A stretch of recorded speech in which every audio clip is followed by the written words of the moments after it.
Um, in a clock or something.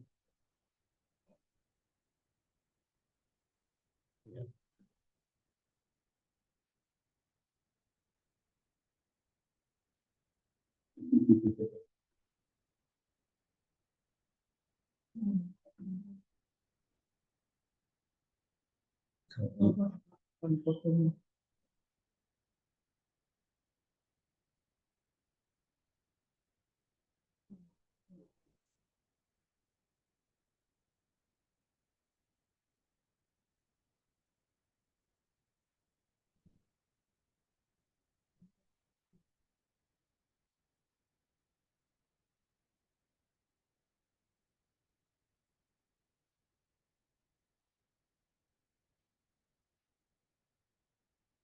So good evening, everyone. Thank you for joining. Um,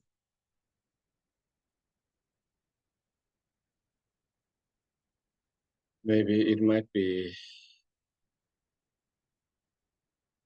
nice to start with the motivations.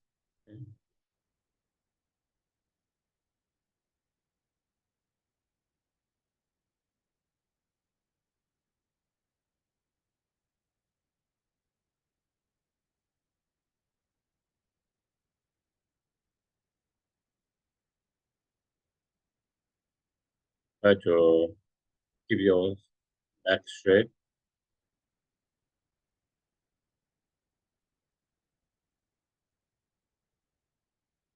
It can help to be more alert, more awake.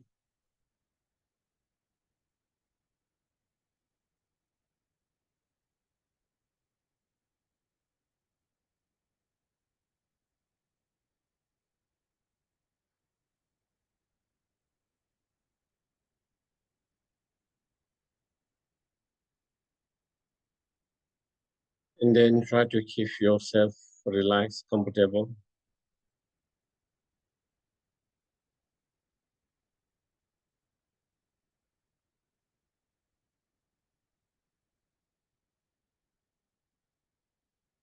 And feel the weight of your body on cushion or on the chair.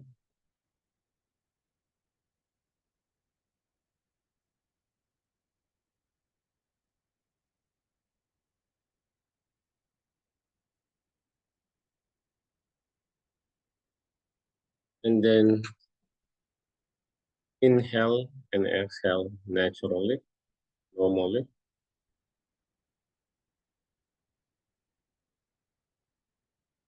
Just watch the breath mindfully and be aware at the moment.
Then once your mind is settled down, quiet, then you can try to reflect, and contemplate.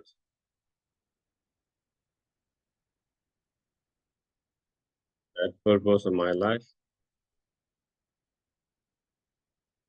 is not only to be concerned with just myself or my own well-being,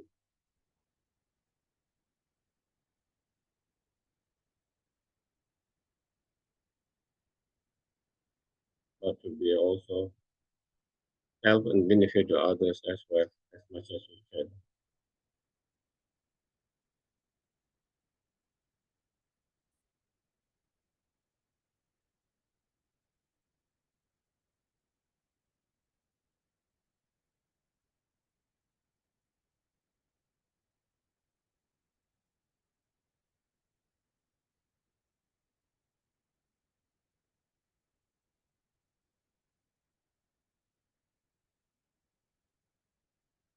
And the more enlightened we are, the more we are able to help and benefit others.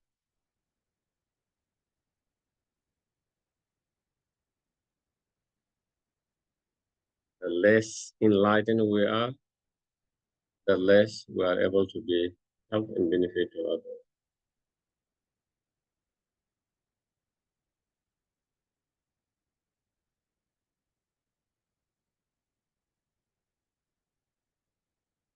Therefore, I must try to develop myself to be more and more enlightened with more practice.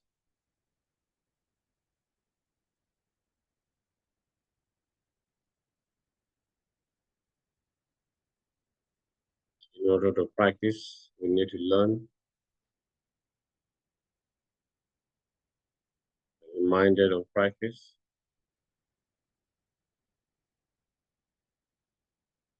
For that very reason, I'm going to listen and engage in discussion.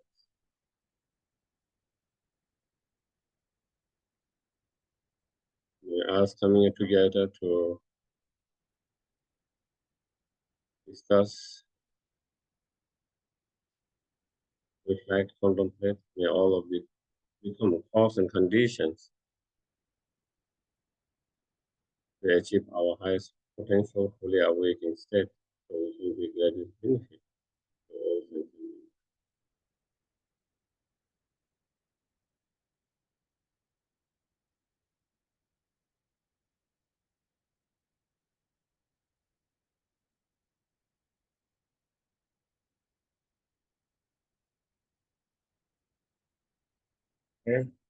beings. So today's topic, what makes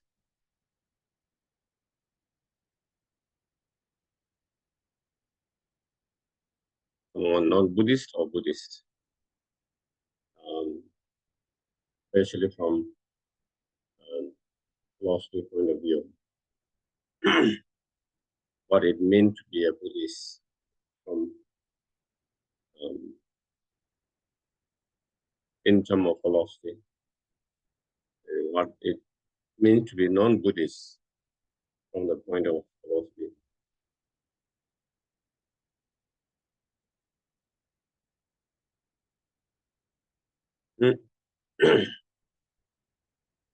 So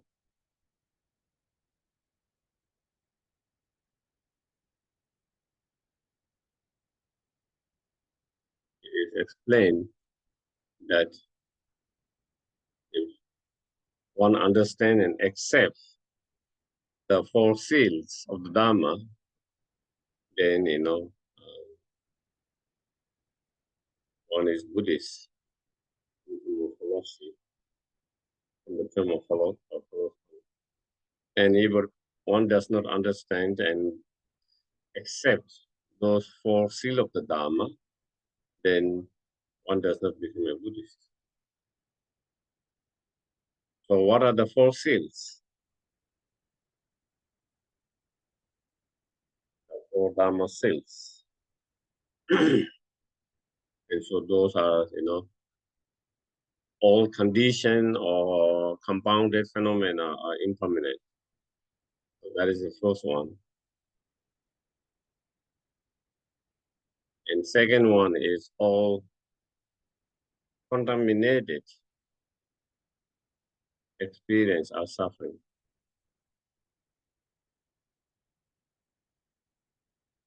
Or dissatisfaction. And third one, all phenomena are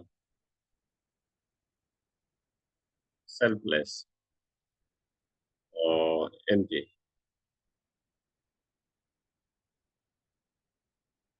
And third seal is Nirvana, is peace. So those four. So coming to the first one, all compounded or conditioned phenomena are in the nature of impermanent, our story. So it means any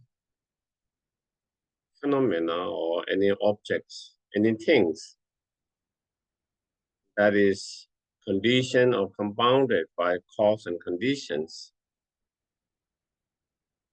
the nature of such phenomena or objects are always changing, impermanent, non-story.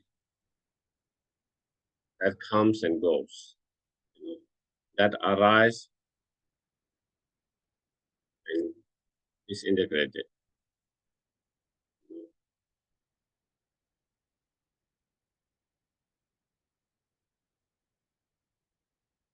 That arise and decay. And so that is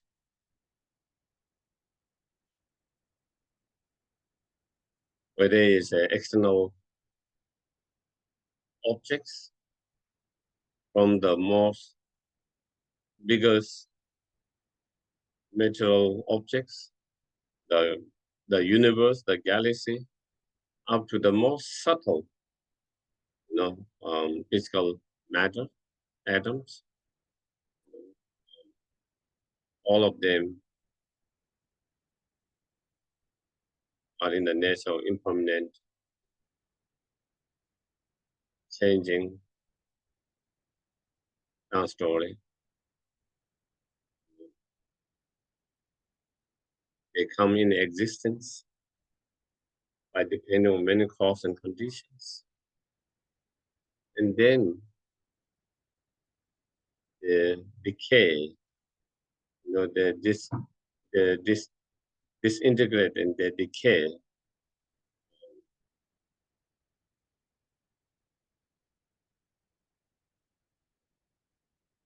So that is, and again,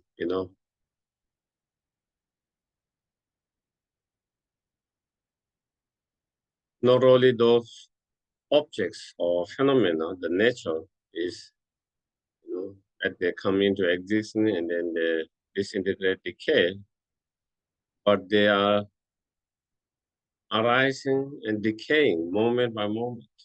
They are changing moment by moment. Even though it's the same to our naked eye,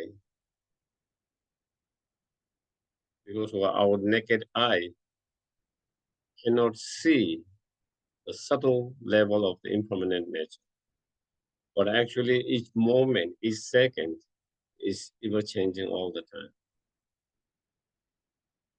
That is the very nature of it. So when something comes and then it disintegrates, decay, it doesn't happen, suddenly. The disintegrations, the decay, the change has already started the moment it comes into existence. And the change is happening not by decade by decade, not only by year, month by month, week by week, day by day. The change is happening not only hour by hour, minute by minute. It's happening second by second, millisecond by second.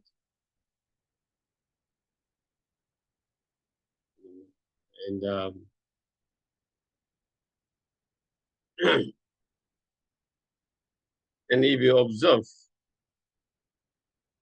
your own breath, each breath you take in, breathe in, each breath you breathe out, is not same.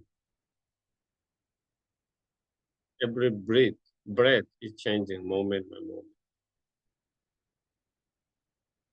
If you observe, every heartbeat we make is a difference. A heartbeat, the previous heartbeat's gone, and next, every moment is a different heartbeat. Every circulation of the blood in our part of the body is a different every moment. Every second, every moment,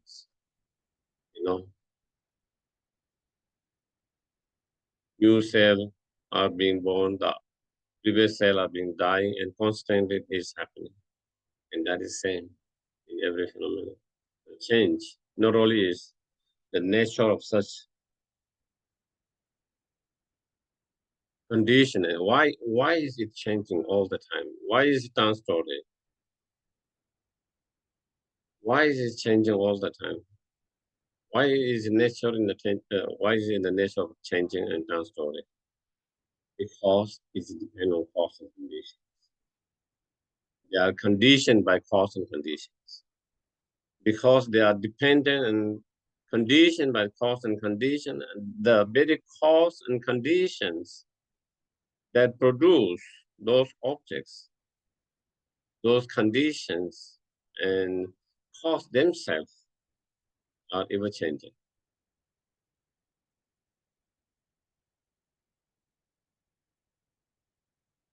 So when the very cause and condition that give rise to that objects changes, then the objects also changes. And that not only apply to external,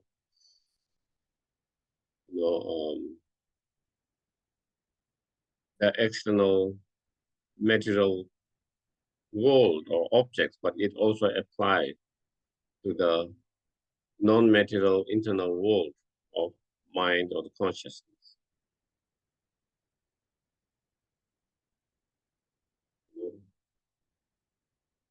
Our, our thoughts, our feelings, our mind, our consciousness is constantly changing. Constantly changing. They are transitory. They are in the nature of impermanence.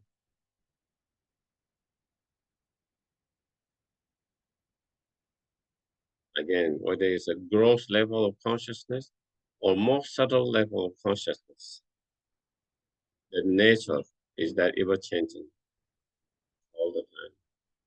The nature is ever evolving. The nature is very transitory.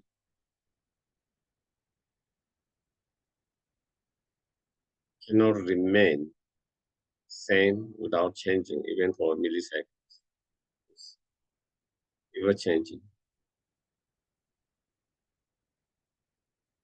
And also because of that ever changing nature is what makes possible to get rid of those negative afflictive emotions and to cultivate positive state of mind.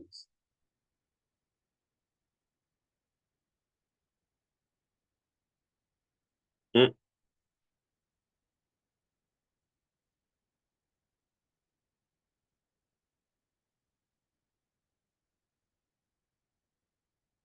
Not understanding that nature and then perceiving the object to be permanent, believing the object to be permanent is the cause of suffering.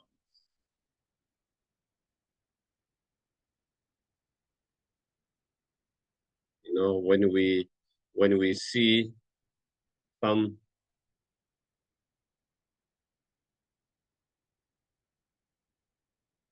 nice objects, desirable objects, when we see some kind of attractive objects,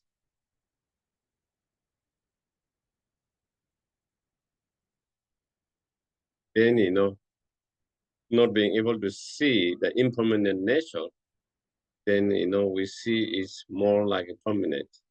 That is, and when you see that, then there is more sense of attachment, craving for that object, attachment towards that object. And that attachment and craving give rise to unhappy, dissatisfied mind. But if you see, if one is able to understand and see impermanent nature of that object that is changing moment by moment, then our craving and grasping or desire wouldn't be as strong and intense.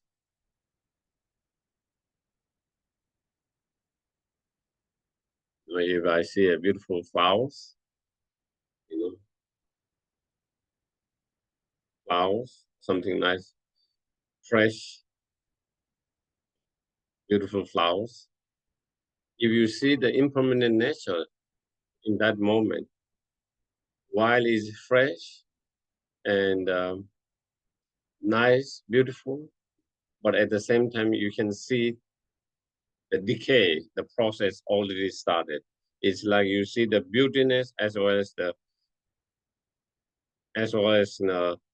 like when the flower after 3 or 4 days or maybe a few weeks, when it started to lose the freshness, lose the color, lose the brightness, and started to become more brown, started to fall out, you know. So that process has already changed.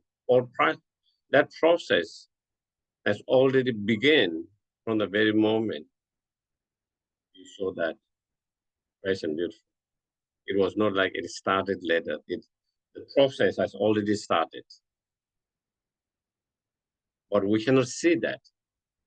So when someone is able to see that subtle impermanent nature, they are able to see the fresh beauty at the same time that decaying nature as well, that brown nature as well, almost at the same time.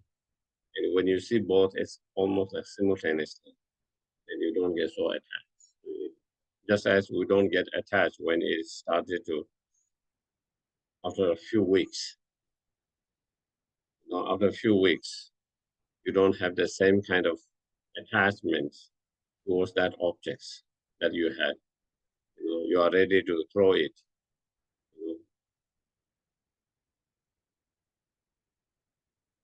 There's no more attractiveness that you saw before.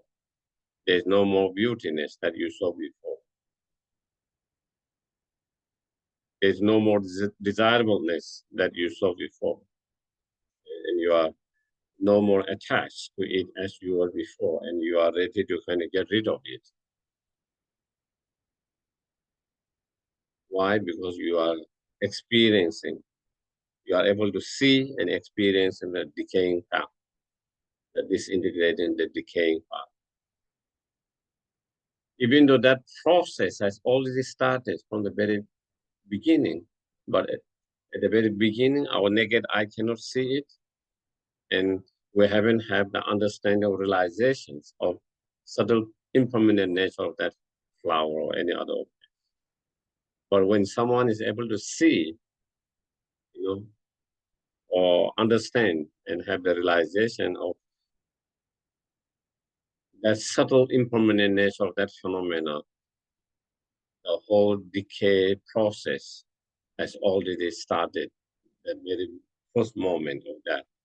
Then we will not be so extremely grasping and attached as we are at the moment, due to not understanding that, due to not realizing that.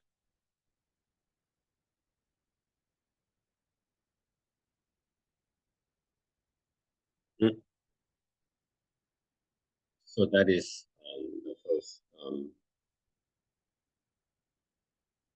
All conditioned or compounded phenomena are in the nature of impermanent. In the nature of impermanent. And it's the same thing, when we have that realizations. understanding on subtle level, then also, we wouldn't have strong aversions or dislike or towards certain objects that we have at the moment. Even some objects, even though at the moment it appears as an undesirable, as an unattractive, as a something not nice, something not good. But again, when someone understands impermanence, you already see the change has already happened. It's not that change is happening when that change could happen later, but the process of change has already started. So that means it will not always remain the same that we perceive at the moment. Whether it is unattractiveness, whether it is undesirableness, whether it is not nice, not good, whatever quality that we have aversion to, whatever quality that we dislike towards that objects or the quality that you dislike, that you have aversion, the process of has already started changing. And so when you already see change of that, then again, you don't have a strong dislike or aversions because of not being able to see that quality changing, but it's still kind of grasping as a permanent.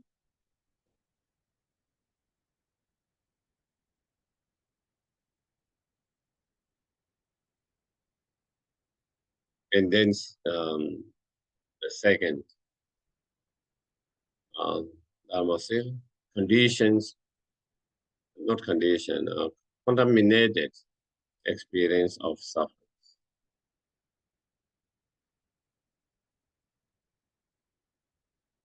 or suffering or unsatisfactory. So again, all the different experience we have or feeling or experience we have, of course, on unpleasant, painful sufferings, experiences are suffering. We can understand that quite easily. We can understand that quite easily that they are suffering nature. But even,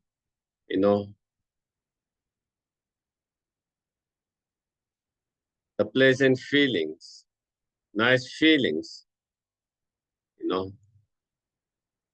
if they are contaminated, whatever feeling or experience, as long as they're contaminated, then they are in the nature of sufferings because they don't give you true, real happiness, lasting happiness, real happiness. All those cannot give, the experience, the feeling that we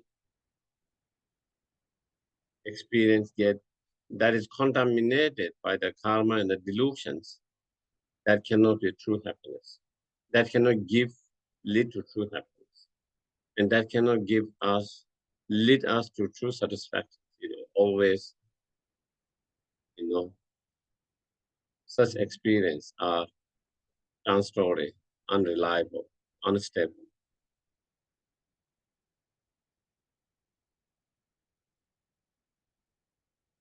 and never lead you to lasting satisfactions or true satisfactions. They never lead us to true happiness. Because those experience or feelings come from a source of delusion karma, and therefore they are contaminated. And since they are contaminated, since they are arising due to the karma and delusions, and therefore it can something that is rooted in the delusions cannot give you true happiness, cannot lead you to true happiness, cannot lead to true satisfactions. And if we check our experiences in our life, see, if you have any experiences, if we have any experience, if we have any feeling that we feel that gave us true satisfaction, true happiness.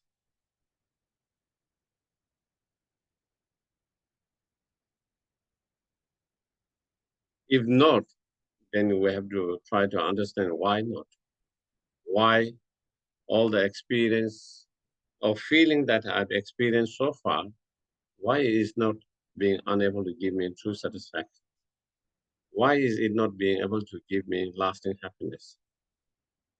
Why? Why is the reason? Because those experience, those um, feeling, even the pleasant ones, you know, they are contaminated. They are contaminated. They are contaminated because they are rooted in the delusions. Whatever pleasure we experience, whatever excitement, enjoyment we experience, they are very much rooted in ignorance, sometimes ignorance, attachments, desire, and so forth. As long as your experience or your feelings of whatever, unpleasant, neutral, or pleasant, whatever different feelings or experience, pleasant, neutral, or unpleasant, all of them, as long as they are rooted in the delusions, as long as they are resolve the delusions, it can never lead to true satisfaction, true happiness. That is what it means, contaminated, you know, contaminated feeling or experience in the nature of suffering, in the nature of dissatisfactory, meaning it can never give you true satisfaction. So therefore, trying to find true satisfaction, true happiness by relying on a experience or feeling that is rooted in delusions is totally going to fail. It's not going to, it's not going to happen. And I think we can know with our experience so far that was the case. We have always tried to find true happiness. We all are trying to pursue true happiness. We are all trying to pursue true satisfactions, trying to find true satisfaction, true happiness. But we have failed so far. We have failed so far because we are trying to find true satisfaction, true happiness in those contaminated experience and feelings. And those contaminate the experience and feelings, that nature is suffering, dissatisfactory, not true happiness, not as satisfactory. So therefore is not possible.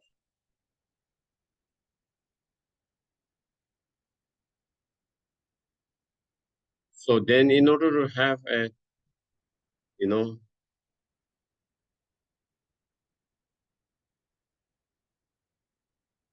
true happiness and true satisfaction, then we have to rely on uncontaminated experience and uncontaminated feeling. And to experience uncontaminated experience and feeling, then we have to rely on feeling and experience that is rooted in the wisdom, that is rooted in positive state of mind, not in the delusions, not in the delusions.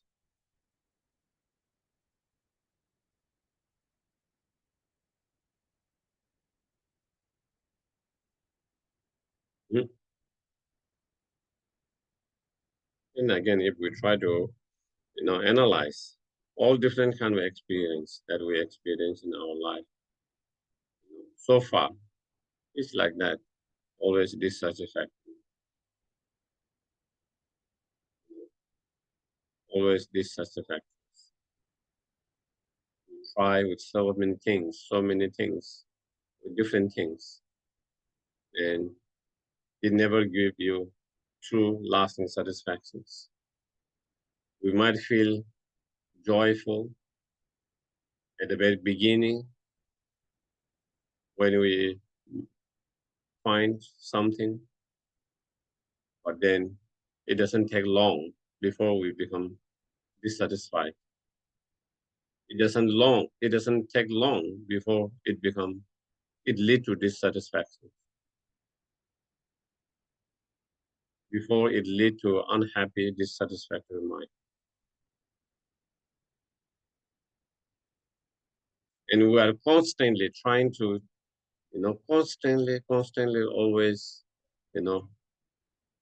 trying to find satisfaction by changing different objects, by changing different things, and hoping that we will be able to find lasting satisfactions and joy and happiness. And we haven't been successful so far because we are running after something that cannot give you that.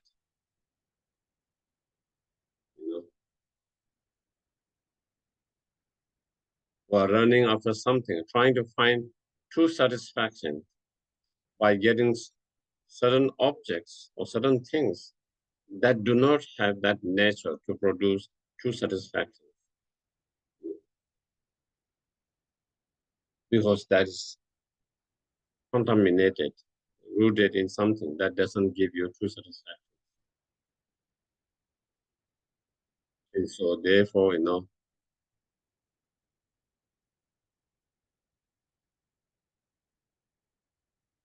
sometimes we think we change by changing our places, maybe we'll be more happy, more satisfied, or give us true satisfaction, true happiness. We change the place for a short moment. Maybe we might feel so little bit happy, but after some time, again same. Again, after some time, dissatisfied, unhappy. Sometimes we feel dissatisfied with our job, and we feel if I could get different job that I like or whatever, better pay or different job, whatever, and we're pursuing that, and even we are able to accomplish, achieve the job, get the job we want, we might be excited, have some kind of good feeling, joyful feelings at the very beginning, but after some time, again, same thing, same dissatisfied, unhappy.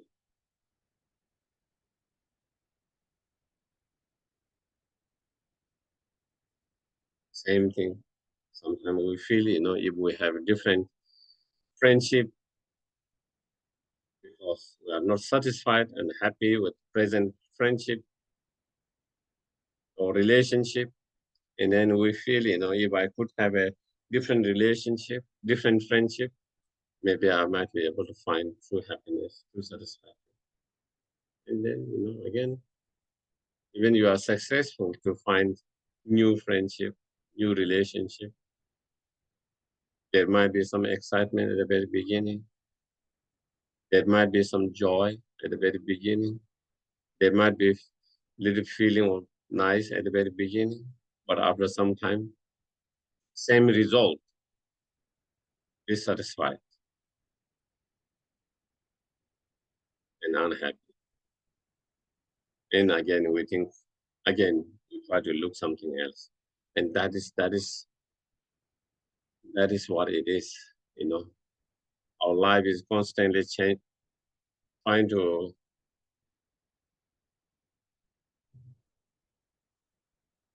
our life is constantly running after something and constantly trying to change something with a hope. Every try we try, it will be different result. But, you know, it's not possible. trying the same, you don't like a bitter, let's say you don't like a bitter taste, okay? And then there is a fruit that is by nature is bitter. You try it is bitter. And then you try another one with the hope is not bitter. Again, you try another one with the hope this one will not bitter. But basically the whole that you cannot find non-bitterness in that because the very nature of that particular fruit is bitter. Find the hope, non-bitterness in a fruit that is in the nature of bitterness is, waste of. It's not possible. It's not possible, and that is what we are doing. That's what we are doing. We are trying to find true happiness and true satisfactions in something that cannot provide us that, in something that cannot give us, and with a hope. Previous was not, but this maybe this one might be different. And constantly being disappointed, constantly being dissatisfied, constantly being unhappy. And so as they say, no, you cannot, yeah. And so it is like trying to find happiness in something that, or true satisfaction in something that cannot really give you true happiness and satisfaction. Trying to find happiness in something which is suffering, which nature is suffering is not possible. It's not going to happen. It's going to lead to more disappointment, more unhappiness. But once we understand, realize, all this contaminated experience and contaminated feeling are in the nature of suffering and dissatisfactory. So then you don't get attached to them and you don't kind of run after them with that kind of attachment. If you don't run after them due to that attachment because you believe that's true happiness, due to that misunderstanding, due to that ignorance, then you will be less disappointed and less unhappy. Like you like a sweet, and that bitter fruit, that fruit is nature of bitter, and then you're attached to the sweetness, and then you are trying to find that sweetness from that bitter fruit, and you are constantly trying to get it, and then each time you try, it's not sweet, instead bitter. Each time you get disappointed. Each time you get disappointed.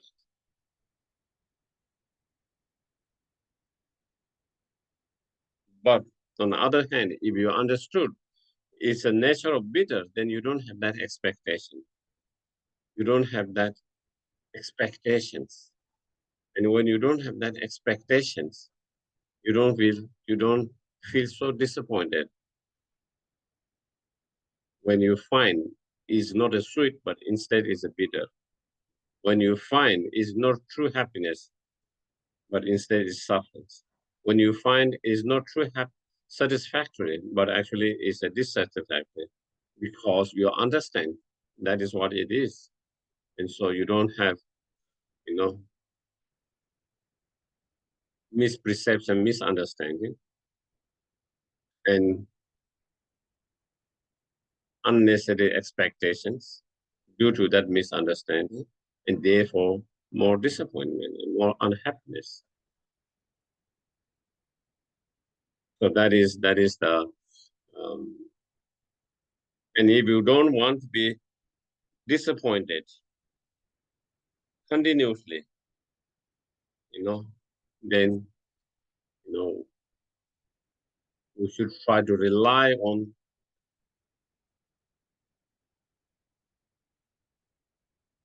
uncontaminated, uncontaminated feeling and experience instead of relying on contaminated experience and feelings. And in order to not rely on contaminated feeling experience, but uncontaminated feeling and experience, then,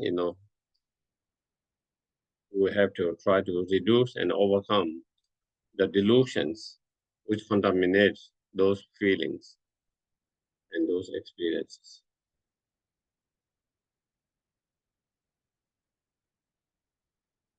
And then third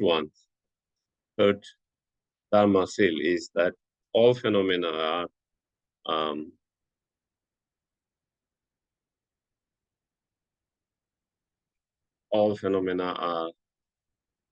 empty, selfless.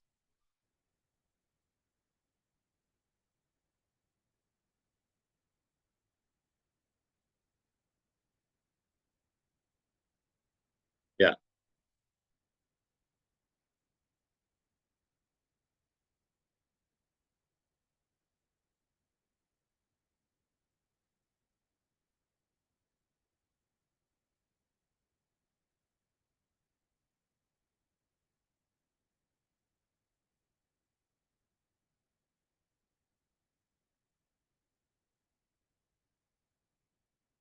So the nature of the self and all phenomena, you know, external phenomena, internal phenomena,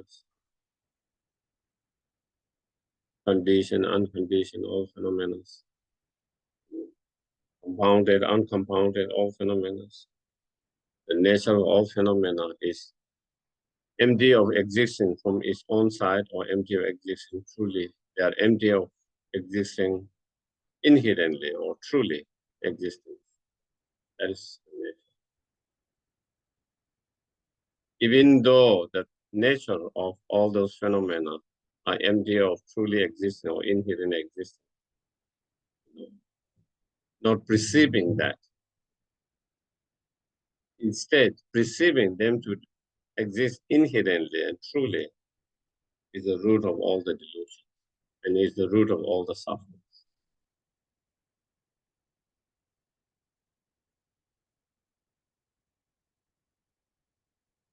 If something exists inherently, you know, then that whatever nature, it will always remain same, unchanging.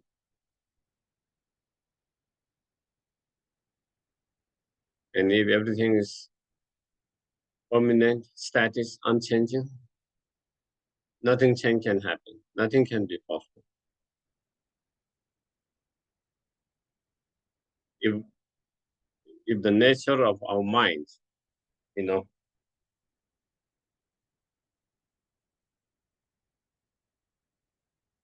our mind at the moment, which is diluted, polluted, contaminated,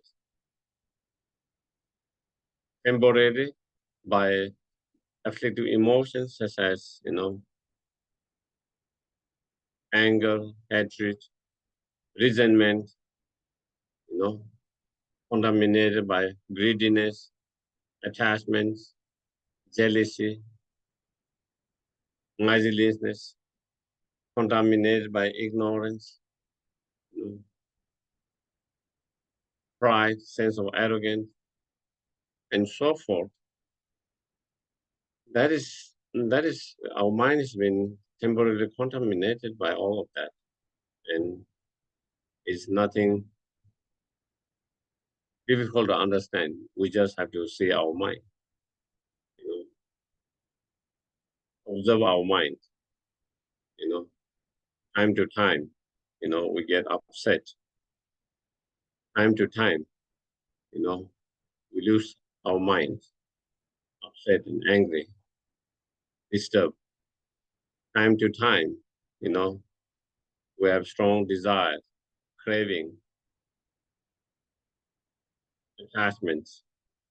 Time to time, we have jealousies arising, you know, jealousy of others' fortune, others' happiness, others' situations.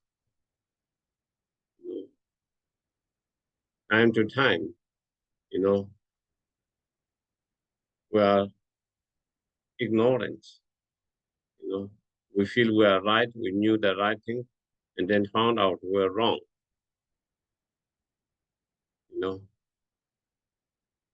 Time to time, we feel sense of superiority, sense of pride, sense of feeling, maybe I'm more ethical than that person's, maybe feeling I'm more kind than that person's, maybe feeling maybe I'm more generous than that person's, maybe I'm more understanding than that person's, maybe I'm more humble than that person's, I'm more selfless than that person, sense of, I'm more superior, better than that person. And as though, that person's less than ourselves, there's a sense of superiority, a sense of pride, uh, delusional pride. That's our experience, it's not something very difficult philosophy to understand, but it is something our experience that we experience all the time.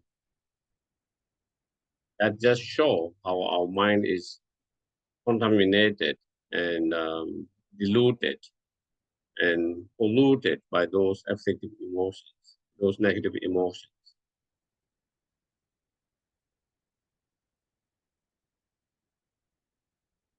If the nature of our mind of being those polluted is, inherently existing, then our mind will always remain that way, cannot change. That means our mind cannot get rid of those afflictive emotions. That means, there's no way to get free from those afflictive emotions, no matter what you do, no matter what practice you do, no matter what meditation you do, no matter, whatever spiritual path you follow, no matter what you do, there's no hope. There's no hope to get rid of those afflictive emotions.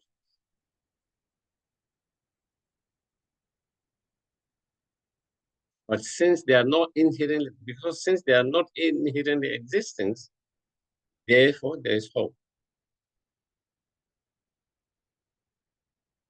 Even it is polluted now, even though it is diluted now, even though it is contaminated now, but still we can get rid of them because they are not inherently existing, because they are not truly existing, inherently existing.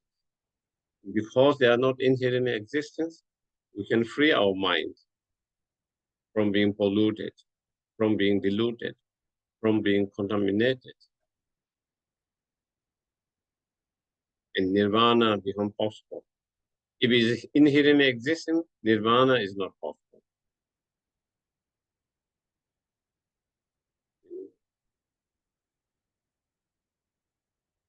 Liberation is not possible. And same, the very nature of each of those afflictive emotions is also non-inherent existence. Since they are non-inherently existence, and so therefore they can be reduced, they can be destroyed, and they can be totally overcome. If the heat is inherent existence, you cannot reduce the heat by, turning the cooler or air condition. No matter what you do, the heat cannot be reduced. Same, if the coolness is inherently existing, no matter how fire you make, heat you make, no matter how strong the sun is, not is, the coolness will always remain the same. There's nothing you can change. But since it's not inherently existent, therefore, when we change the cause and condition and circumstances, it can be changed. And because of that, one of the great Indian master, Nagarjuna, he said, because of emptiness, everything is possible. If it is not emptiness, nothing is possible. What makes everything possible is because of emptiness.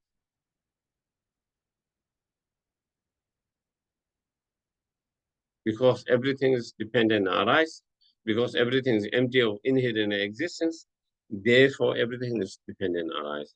Because everything is dependent on arising, so therefore it's dependent on other cause, condition, other factors. And when we change those factors, when we change those cause and conditions, the result is changed. And because of that, then, everything can become impossible. By changing the cause and conditions, you can change the situation. You can change the experience. You can change the result. One can change the result that you do not want, or that you do not wish. One can change the experience or circumstances that you do not wish, that you do not want, because there is a cause and conditions and other factors that lead to that result. Due to many cause, condition, and factors, it leads to certain result, it leads to certain experience, it leads to certain situations, circumstances. And when we change those cause and condition and factors that lead to that situation, experience, circumstances, or result, then you are able to change the result, you are able to change the situation, you are able to change the experiences. And that is only possible. It's possible because we can change the cause and conditions and the factors.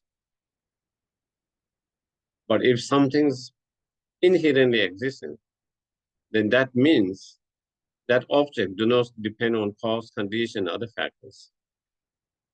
And therefore, if something's inherently existent, something is truly existent, then that object doesn't depend on other factors, other cause, condition. That means that objects exist by itself, independently. And if something exists independently by itself,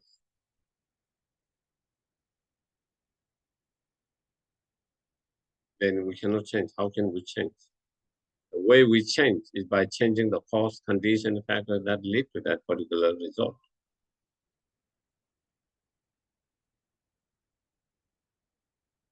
And so therefore,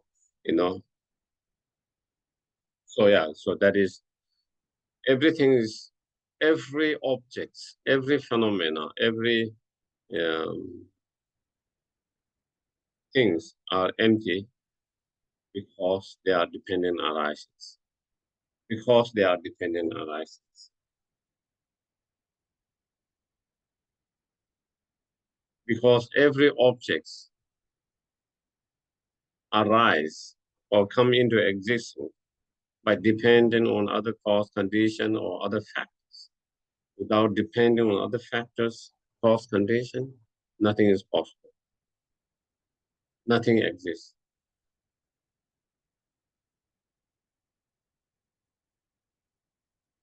Therefore, as the Buddha said in one of the teachings, in one of the sutras, rice seedling sutras, Buddha mentioned, how all the external, outer world and internal world are dependent arising. And because they are dependent arising, therefore they are empty of, you know, self-existence. They are empty of self-existence. Therefore, they all are selfless or empty. Empty.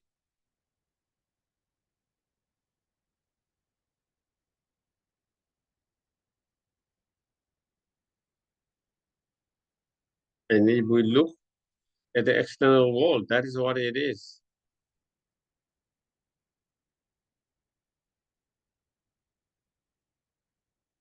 Hmm? It is possible to change the climate condition. Why? because there are cause and conditions that lead to this climate,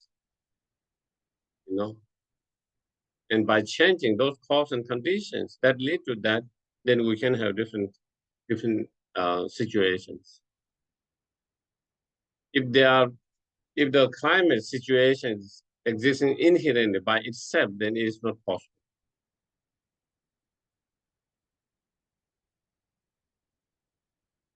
Because,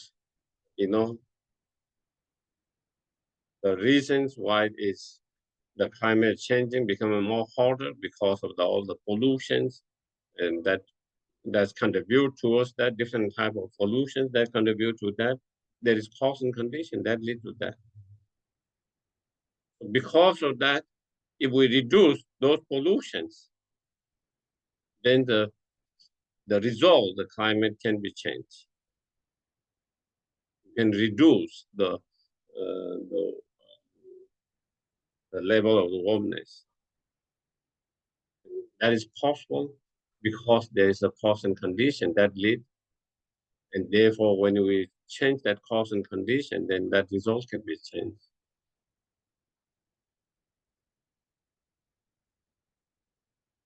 If it is something, if it is something inherently existing by itself, then it cannot be possible. It is not possible. It cannot be possible.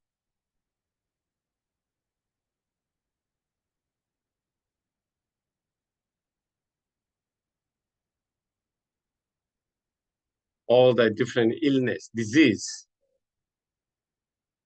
can be cured. They can find some of them can be cured now. Some of them they might not have found a cure, but they will be able to find a cure later, and they will solve those problems. Why? Because each of them, all of those illness, all of those pain, suffering, whatever, they are they arise because of certain cause, conditions, certain factors. Once they recognize, once they are able to identify what is the cause of that, what lead to that, once they find the cause conditions, then how can we change that cause and conditions? How can we, and by changing the cause and conditions, by finding a solution, by reducing the cause and that lead to that illness, then they can find a pure solution to that. But if that illness or that sickness is inherently existing, truly existing by itself without depending on other cause, condition, factors, then again, there's no possible for the cure. There's no possible for the relief. What make it possible for a cure? What make it possible for the relief? What make it possible to be free from all that illness is because that illness, that result is dependent on arising, is dependent on cause and condition. And if we can change those cause and conditions, the result will be a different result.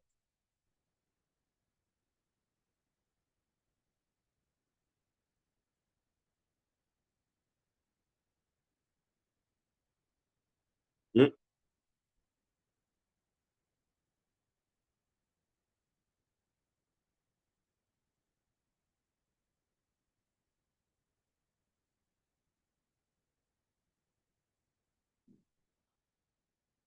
So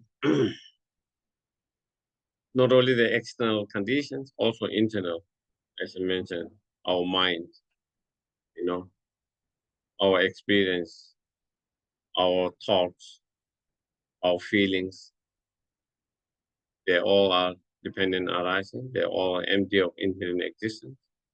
Because they are empty of inherent existence, therefore those thoughts can be changed, thought can be transformed, those attitudes can be changed, those attitudes can be transformed, you know, those feelings can be changed and transformed, those experience can be changed and transformed, state of mind can be changed and transformed, because again, they are not inherent existence, because they are empty of inherent existence, because they are dependent arising. anything that is dependent arising contradict as existing inherently. Something that exists inherently means something is able to exist by itself. Something that is able to exist by itself means something doesn't depend on other factors, cause, and conditions.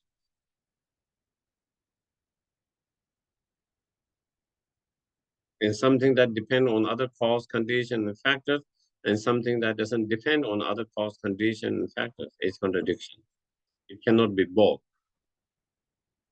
It cannot be both. And therefore, since all phenomena are dependent arising, therefore all phenomena are empty of inherent existence. And therefore all phenomena are selfless and empty. And that is the third. That is the third. Hmm?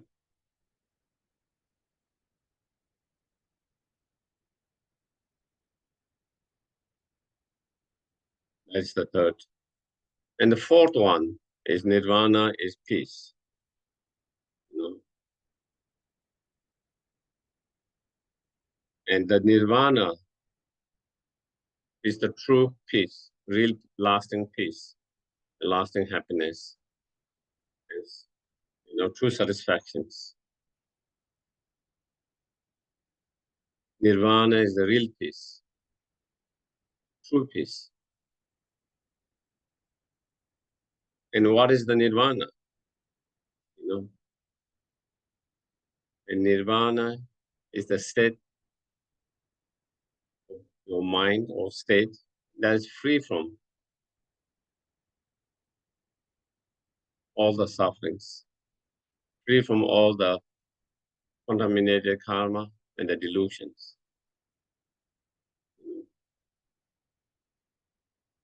That is what Nirvana is. When our mind is free from all the afflictive emotions, all the delusions, then you have achieved the Nirvana.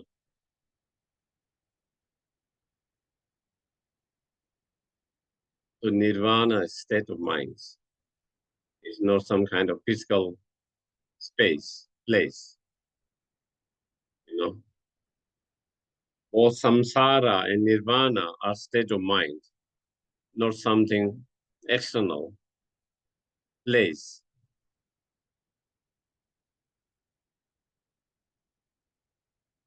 Samsara doesn't mean this world that we are living in. Samsara doesn't mean this room that we are living in. When your mind is not free from those delusions, you are in samsara. Wherever you are, whether you are in the space out of this world, or whether you are in this very world, in this very place, you are in samsara. You are in samsara. But when your mind is free from all these afflictive emotions, whether you are in the space, whether you are in this world, whether you are any part of this world, any corner of this world, you are, um, as long as you are delusion, you are in samsara, you are not free from samsara. Or even we are out of this world in different space, different planet, different world, still you are in samsara as long as your mind is not free from the delusion. On the other hand, when your mind is free from delusions, this very world, this very place, this very yourself, you find nirvana. You find nirvana, you achieve nirvana, and then, you find true peace and happiness. And true peace and happiness is, that peace is unchanging. At the moment, sometimes we find peace in our life for certain time, maybe for some time, for certain moments. But then that peace is changes, something happens and then the peace is no more, it's unstable. But once you achieve the nirvana, then that peace is unchanging all the time. Because there's nothing to disturb that peace. At the moment, what disturbs our peace is due to one of those afflictive emotions, one of those negative emotions. And when there is no more those negative emotions or afflictive emotions to disturb your mind, then there's nothing to disturb your peace. And when there's no cause and condition to disturb your peace, then when you achieve that peace, the peace is stable, permanent, always there.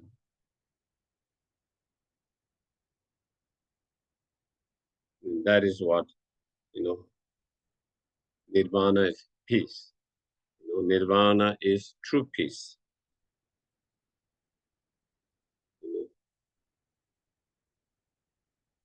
True happiness, true satisfactions. Mm.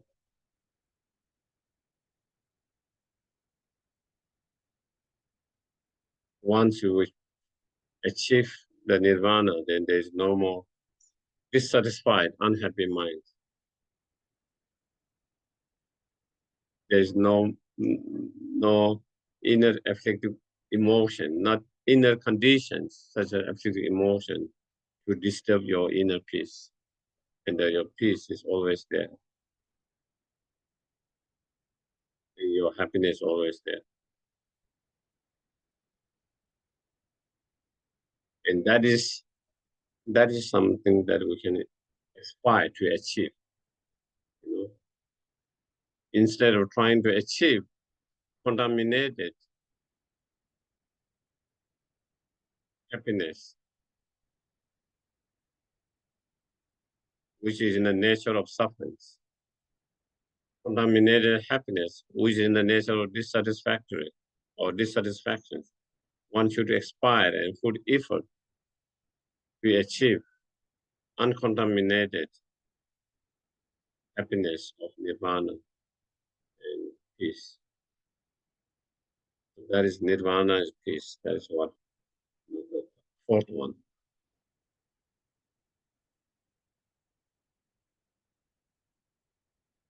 And such nirvana is possible.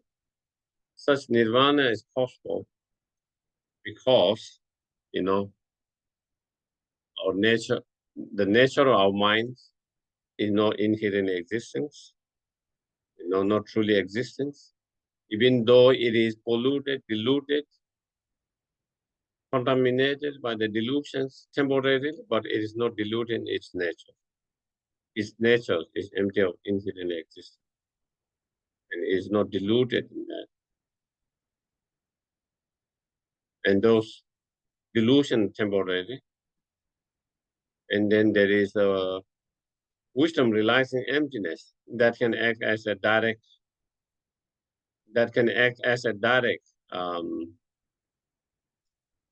antidote to all those afflictive emotions. And due to all of that, then nirvana is possible. Nirvana can be achieved. And all those afflictive emotions can be destroyed permanently, completely. And when one achieves that nirvana, then one achieves true lasting peace and happiness.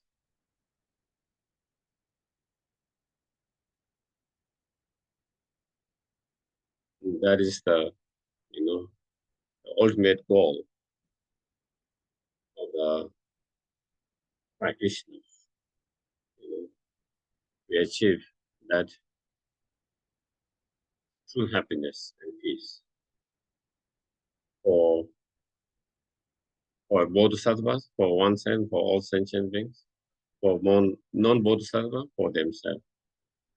But basically, whether it's for yourself or only not for yourself, but for all sentient beings, that the goal is to achieve that true lasting happiness, true lasting peace. So I think that is all. So I can take some questions. If there's any questions. Any comments, any questions?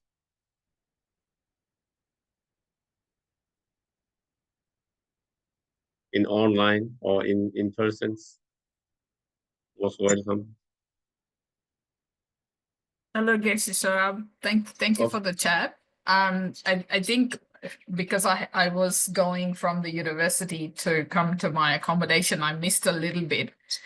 You did mention that when it's not the nature. So, for example, first of all, thank you for the discourse because a lot of it was relevant to me as well. And one of the things was I find it difficult to stay motivated in what I'm doing, and I tend to procrastinate. So how can I see that the impermanence and how can I apply that in my day-to-day life?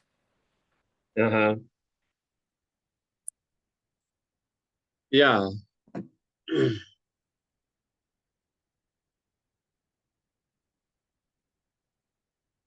I think, sometimes we want to see, also, in some cases, we want to see change. Some cases, we don't want to see change.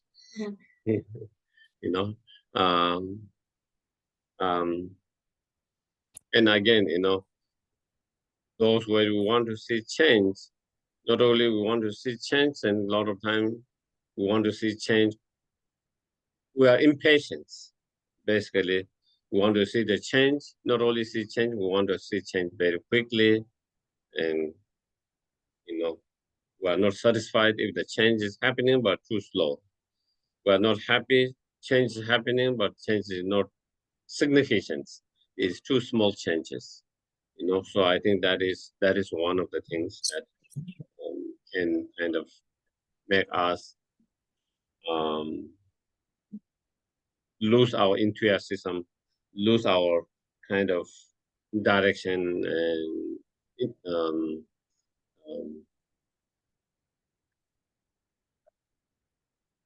motivations. Yeah, motivations. Yeah. So again, one, definitely we have to understand, that all of them impermanent, you know, um, and therefore, since it's impermanent, even if you don't want to see change, you cannot stop from not seeing change. It will happen. Change will happen for sure, and is by nature is changing, but also we have to create the cause and condition for change to happen faster or quickly. Trying to identify what are cause and conditions, that can make things change more quickly or strongly. Trying to identify what are those cause and conditions, and then trying to apply those cause and conditions that can the nature of it is changing by itself, but it is like, to bring the change more significant or more strongly or more quickly, then what are the cause and conditions that we need to create, and then trying to apply those cause and conditions to bring more bigger, more significant and more quicker you know, results in terms of change. And then I think other things to be being patient, being patient can help us. I think when we are impatient, then even sometimes we are making progress, then we can still see like we don't make a feel like that we are not making progress, and then that can be a demotivating factors, you know. And so I think definitely we try to, and then, as I mentioned before, by understanding the nature of impermanence, we try not to get too attached and not to have too close aspirations. By understanding anyway they are going to change. No matter how much we try to hold from not being changed, we cannot stop from not changing. Everything's good or bad, everything changes. We can try to hold not to change, and we might be able to hold from changing too quickly or in a big way, but it's only a matter of time before, change is already started, but in terms of the obvious change, the growth change that we feel and we notice, to that we cannot. And so therefore, I think not having a strong attachment to certain result by seeing the nature of that they will also change. It's only a matter of time. So therefore, there's no need to be so strongly grasping and holding so tightly and holding that. And also in terms of something that's something not a undesirable situation, things happening, by understanding nature of them, also we don't need to have strong aversion to that, because that is not always going to remain that way, because things will change, it might take time. Of course, the subtle change is already happening, but again, to see the growth change and obvious change that way we can feel, it will also happen. So then learning not to be so much strong attached and strong aversion. And yeah, I think that is what we can apply. Yeah. Thank you.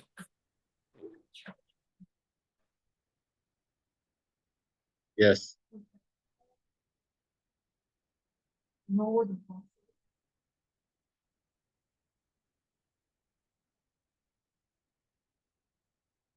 Yeah, in terms of, from the point of view of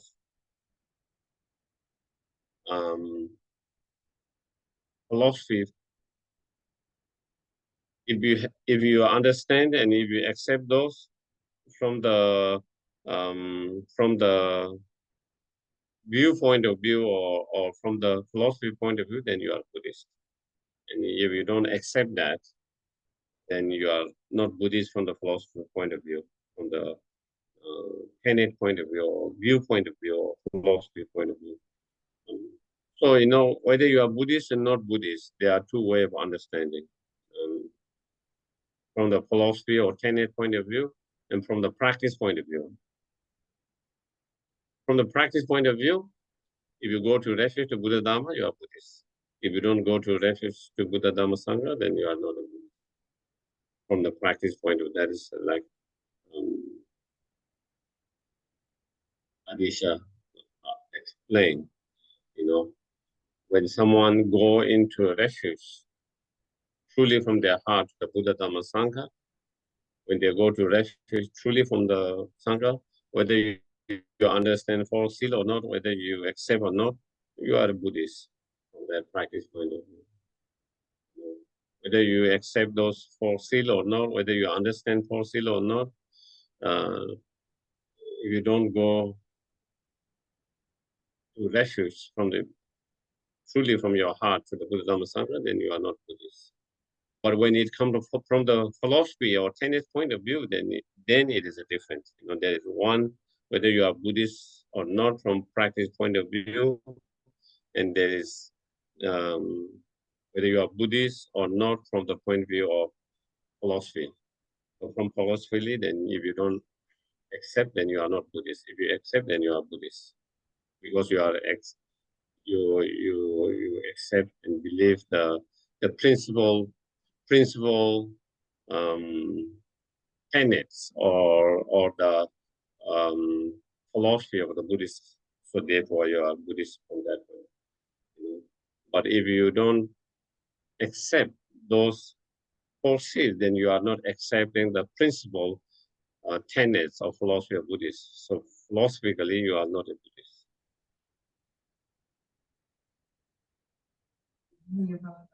Mm-hmm. Nirvana, yes. Cessations, no, no, no. Once you achieve Nirvana, then there's no more coming back. There's no. At the moment, we were up and down because of those delusions. Were not. Once you achieve Nirvana, you are totally free from the delusion permanently. Because you have cut from the very root, and so therefore there's no more delusion arising. And then when there's no more delusion arising, then there's no way that you lose the nirvana or the peace. Yeah.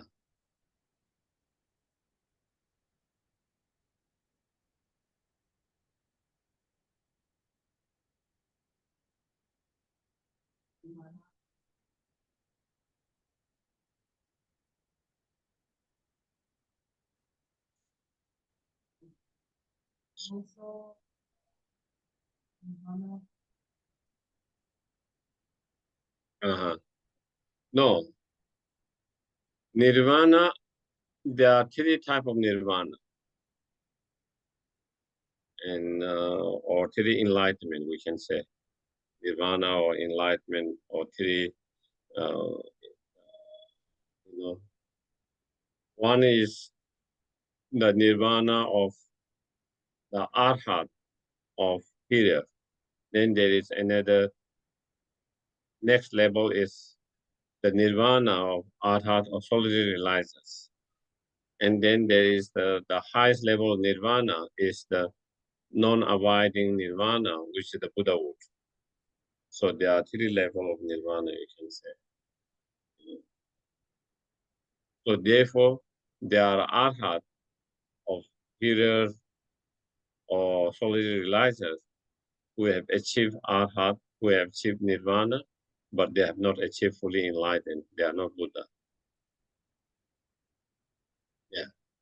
So they are free from all the delusions, but they are not free from the subtle obscurations. Subtle obscurations is the imprint left by the delusions. So it is mentioned, is like garlic and garlic scent. When you put the garlic into the cup or dishes, and when you take away the garlic is no more there, but the scent can be still there. So that is the imprint of the delusions. So there is no more delusion anymore, and there is no more arising delusion, but that imprint is still there. And so the arhat not free from that, whereas Buddha is free from that.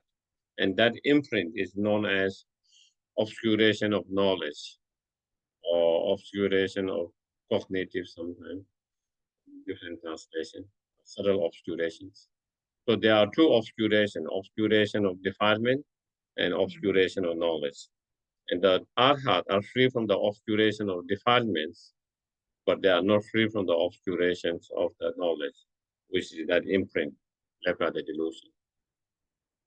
And because of that imprint, that is what it says, even for arhat, still to them, they have the appearance of the object appearing as truly or inherent existence. They don't believe that appearance because they have understanding of emptiness. They don't believe that appearance. They don't they don't grasp to that appearance and believe that, but still there is appearance, misleading appearance. And that appearance because of that imprint. But they don't have the grasping because they don't have the delusion.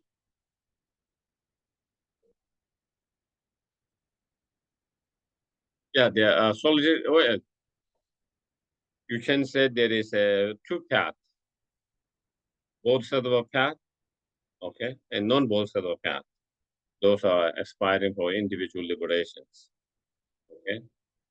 And then there are bodhisattvas who are aspiring to achieve liberation for not only for themselves, but for all sentient beings. So those are the two general, two paths. And within the path for individual liberation, then there are two, interior and solitary realizers. And the solitary realizers are a little bit more sharp faculty than here. And so, yeah, so both of them are arhat and not fully enlightened.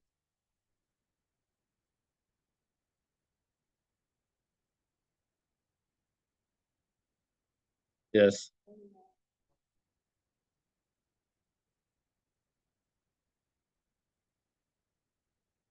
Hmm?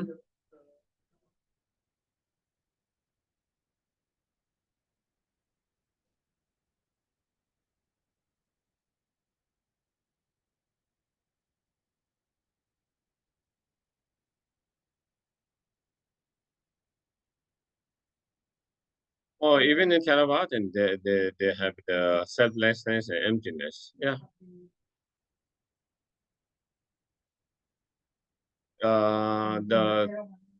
They, no, they did Four Seal. Yeah, they should be Four Seal. Same. That is the basic foundation teaching for all. They, and they also talk about fully enlightened is uh-huh.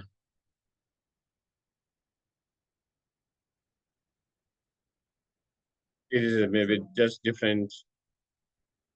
They still talk about Nirvana for sure. That is in the seal. Okay.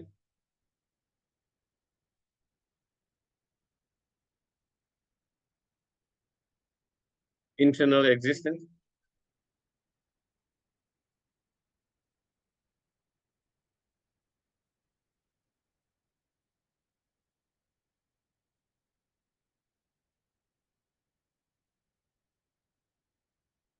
Okay, okay.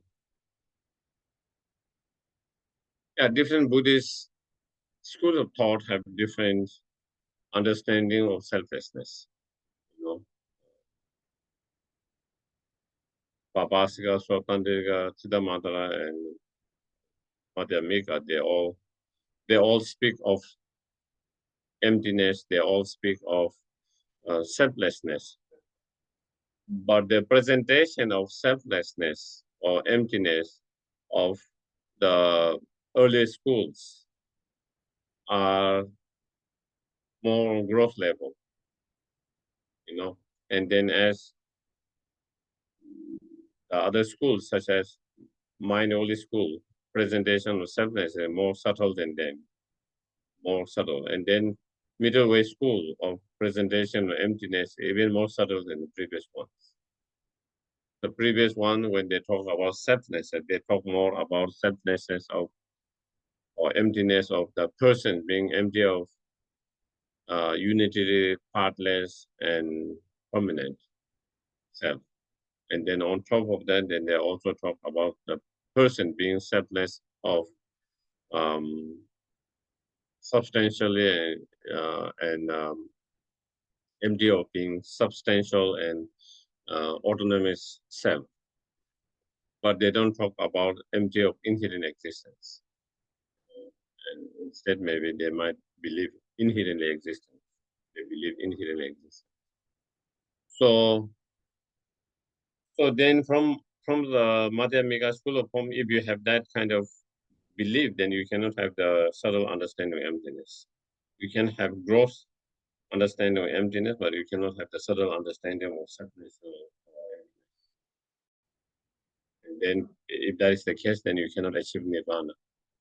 You can overcome the gross level of delusion, but you cannot overcome the subtle level of delusion. But no, even delusion, even with the delusions, there are different level. Just like even in ourselves, sometimes our anger can be very intense and or sometimes our anger is much more subtle level. So also in the anger, there are gross, subtle, more subtle level, attachment, all. So they can overcome the gross level of those delusions, but not the subtle level.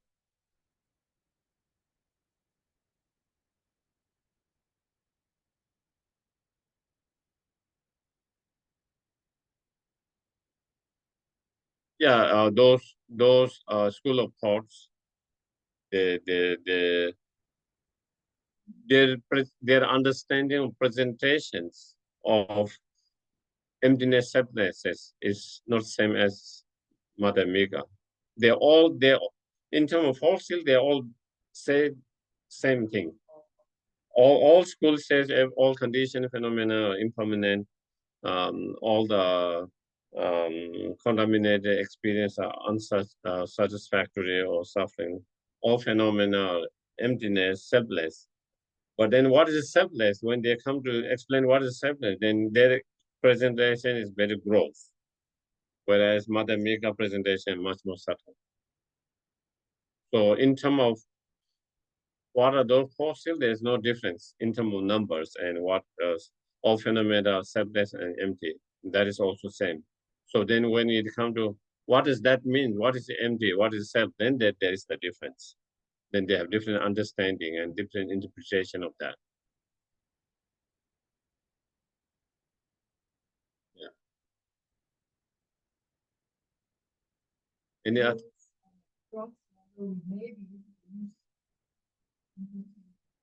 Which one? Yeah. Of different school of thought. Yeah. Yeah. All Buddhist school of thought, they accept dependent arisings. All school of thought talk about selflessness, emptiness. Buddhist school of thought. But then when they explain what is dependent arising, what is selfless, and what is emptiness, then their presentation might be slightly different. You know, their interpretation of that. You know, even on dependent arising, you know, like the first two school of thoughts, you know, Babasika, Sotandika school of thought, they will say dependent arising to only those conditioned phenomena. Not, they would say not all the phenomena are dependent arising, only some of them are dependent arising. Whereas Madhyamika will say all of them are dependent arising. So the other school of thought, they will say, you know, conditioned phenomena, you know, the plant, everything that is conditioned by cause and condition, they say those are dependent arising. That all the Buddhists accept that as dependent arising. But when it comes to permanent objects, then that is the difference. The Babasya Sotandika, they would say, you know, those permanent objects are not dependent arisings. Whereas Madhyamika was even they are dependent arisings. And also they have also the idea of partless particle and partless consciousness. And they say those are also not dependent arisings. But then Madhyamika, they will refute that. Yeah.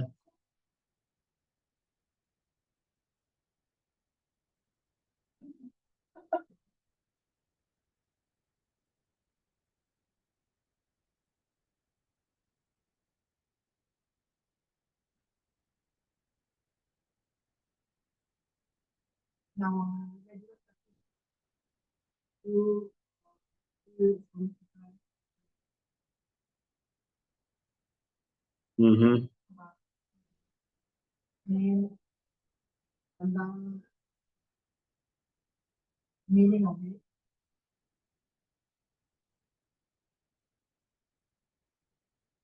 Well, the meaning of mandala offerings is offering the whole universe, you know, in your mind. You know, you visualize the whole universe and then you make offerings that, and of course, is based on certain explanation in certain sources, you know, of descriptions of the universe, you know. So according to that descriptions of universe, then you visualize that universe in that way, and then you offer the whole universe to the object of offerings, you know,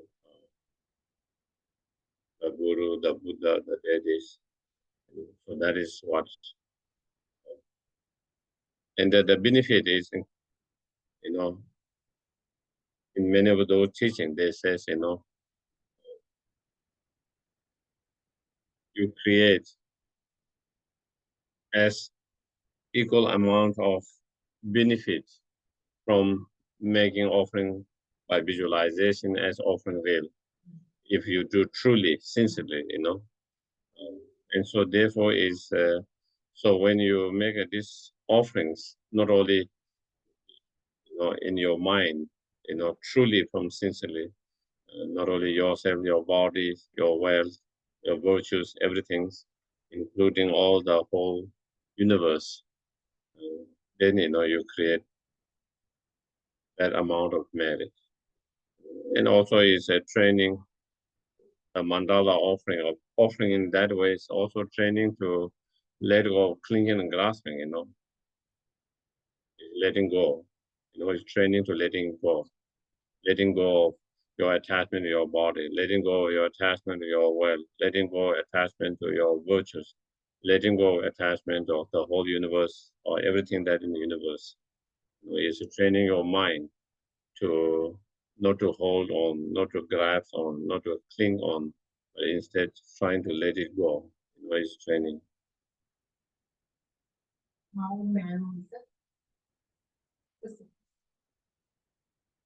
Yeah, Mount Meru in some of the descriptions again is the center of the universe. So that is supposed to be the center of the universe. Whether that can be seen or not, I don't know. Of course, there are many different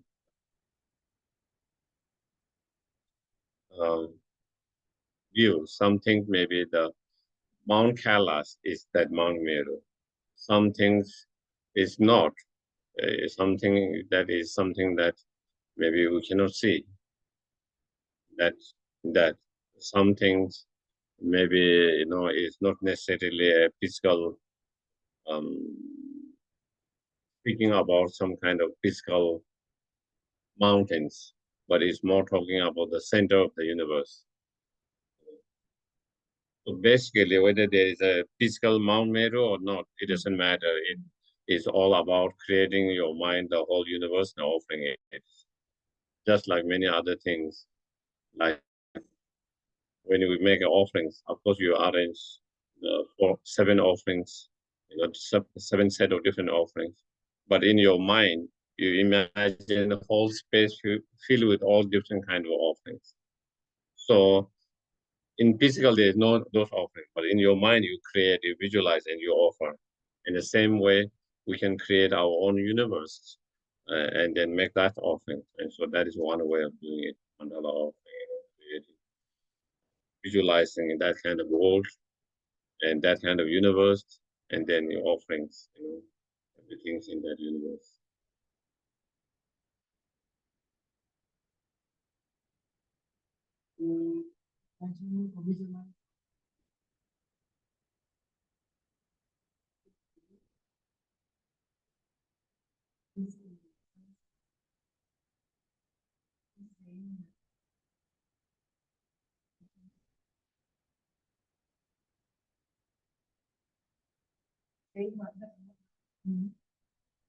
And that means by seeing yourself and the object that you are offering and to the object you are offering, by seeing all of them emptiness. Yeah, seeing yourself as empty, your delusion empty, whatever you are offering is as empty, and also the Buddha to whom you are offering as empty. So when you see empty, when you offer, then also you have less grasping. If we cannot see the emptiness, sometimes we can have a grasping to the objects. Sometimes we can be what do you call through such practice and offering and other form of practice, we can feel a little bit kind of our ego can increase. But so then again, it is to let go of any kind of ego and attachment, anything, thinking, grasping by seeing emptiness. Yeah.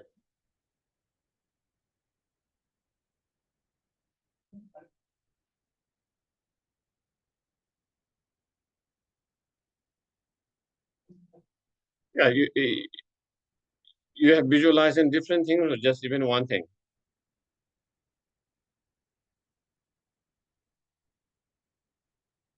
But do you have the vague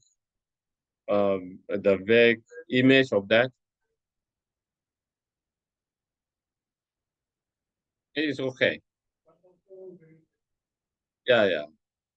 then if you train yourself, then you try to train with just one image instead of changing so many images. Uh-huh.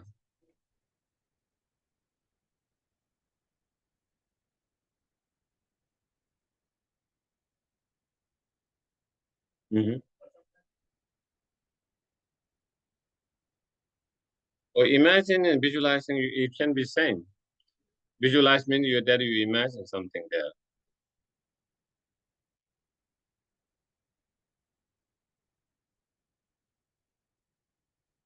Oh yeah, in your mind, in your image. Yeah, yeah, it happens to most people.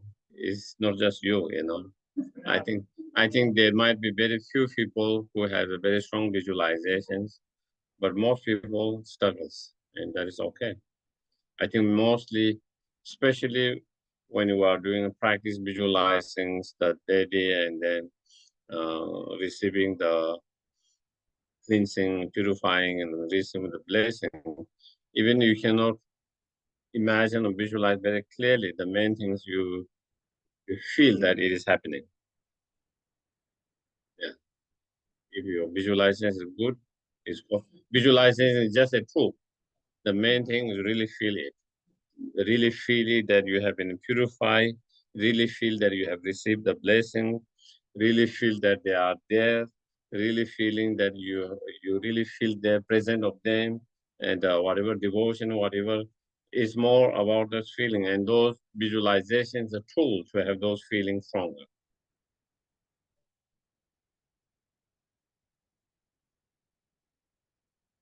Mm-hmm. Yeah, you just try to spend that they are really present there as it is described, and then try to feel it. That is more, yeah.